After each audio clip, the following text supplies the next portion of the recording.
Assalamualaikum warahmatullahi wabarakatuh. Perkenalkan, nama saya Nur Komaria dengan NIM E193060. Di sini saya akan menjelaskan tentang kebijakan moneter dalam ekonomi Islam, guna untuk memenuhi tugas dari mata kuliah Ekonomi Makro Islam yang dibimbing oleh Ibu dosen Putri Kamilatur Rahmi, SE SYME. Di sini ada 4 poin pembahasan. Yang pertama ada konsep dasar kebijakan moneter, yang kedua ada manajemen moneter konvensional dan Islam, yang ketiga ada instrumen kebijakan moneter dalam konvensional dan Islam, dan yang keempat ada implementasi kebijakan moneter. Saya sendiri di sini akan menjelaskan poin yang pertama, yaitu tentang konsep dasar kebijakan moneter. Nah, sebelum kita menginjak kepada konsep dasar, kita harus mengetahui apa sih itu kebijakan moneter.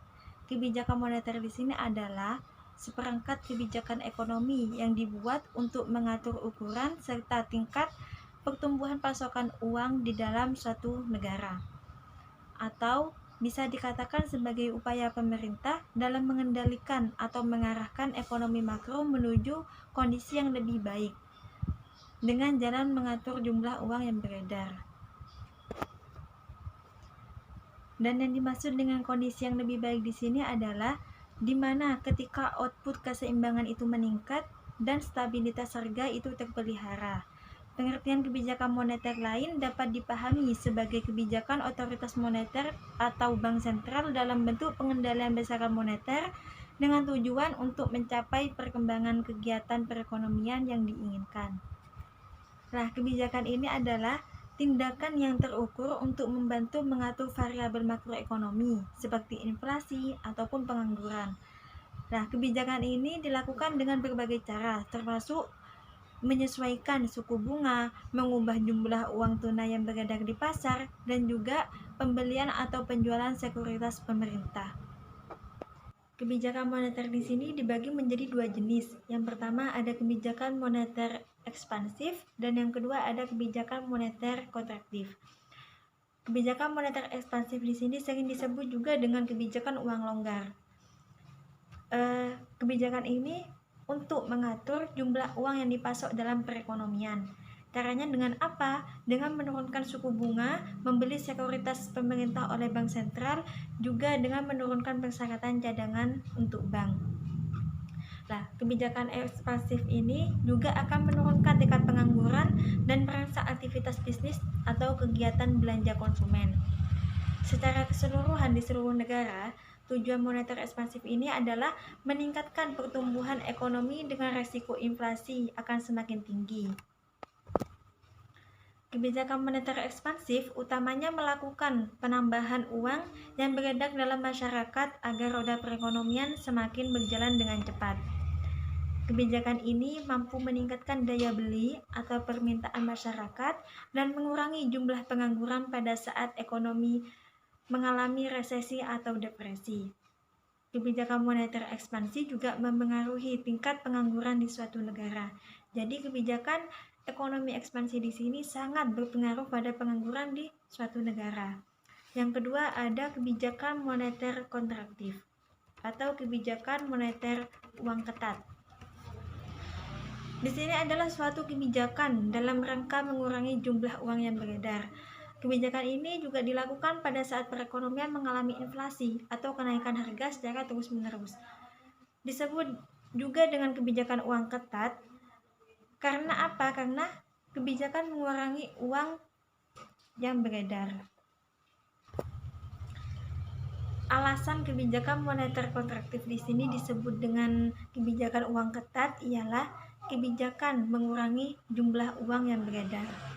Dan tujuan utama dari kebijakan moneter kontraktif di sini adalah untuk menurunkan tingkat inflasi.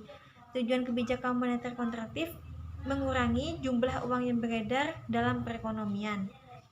Tujuan tersebut dapat dicapai dengan meningkatkan suku bunga, menjual obligasi pemerintah, dan juga menaikkan persyaratan cadangan untuk bank. Nah, tadi sudah dijelaskan mengenai jenis-jenis kebijakan moneter. Di sini ada bentuk dari kebijakan moneter, juga ada dua. Yang pertama ada kebijakan moneter kuantitatif, dan yang kedua ada kebijakan moneter kualitatif. Kebijakan moneter kuantitatif adalah suatu kebijakan umum yang bertujuan untuk memengaruhi jumlah penawaran uang dan tingkat bunga dalam perekonomian. Di sini terdiri dari yang pertama ada operasi pasar terbuka, yang kedua ada mengubah tingkat bunga, dan yang ketiga ada mengubah tingkat cadangan minimum. Sedangkan kebijakan moneter kualitatif ada pengawasan pinjaman secara selektif, ada pembujukan moral, dan juga ada mengambil asumsi. Adapun tujuan kebijakan moneter yang ada di Indonesia ini sendiri adalah untuk mencapai dan memelihara kestabilan nilai rupiah.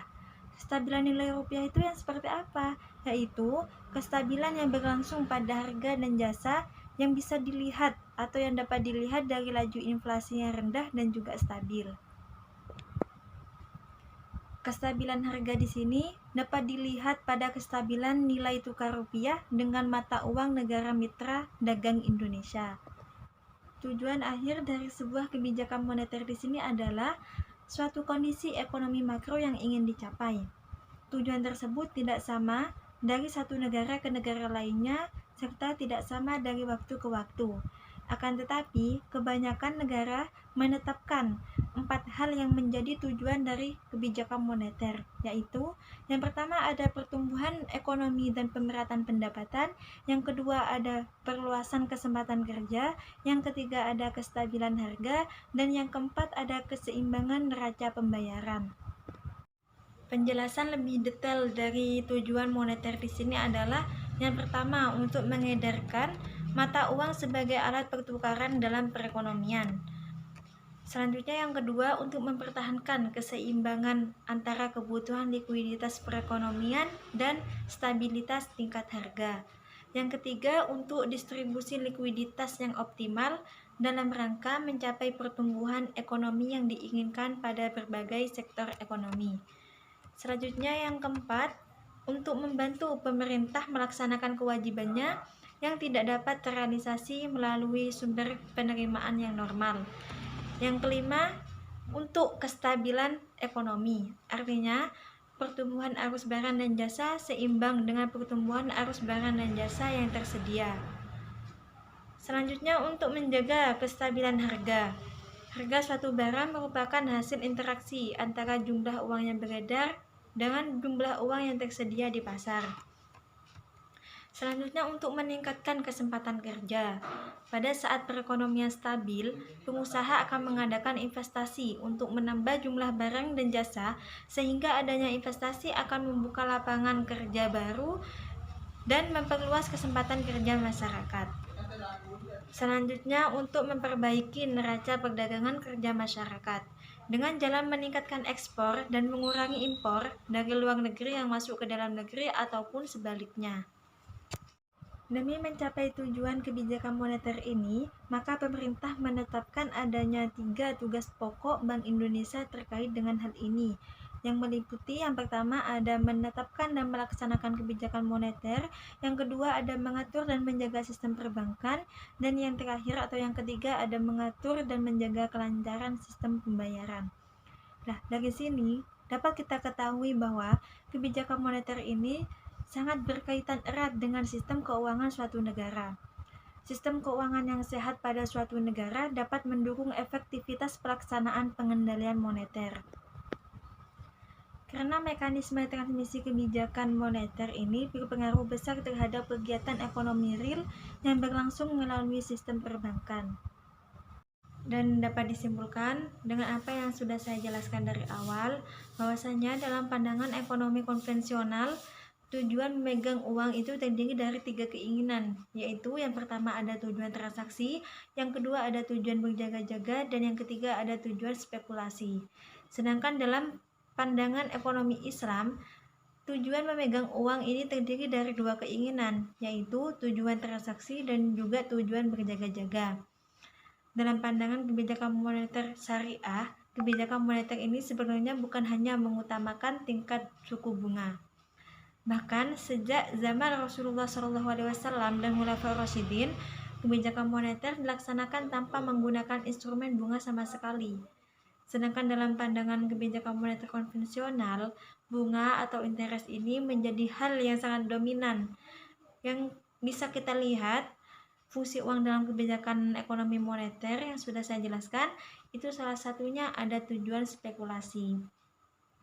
Jadi yang membedakan antara konvensional dan Islam tersebut, tujuan dari memegang uang. Kalau yang konvensional ada tujuan untuk spekulasi, sedangkan yang syariah itu tidak ada.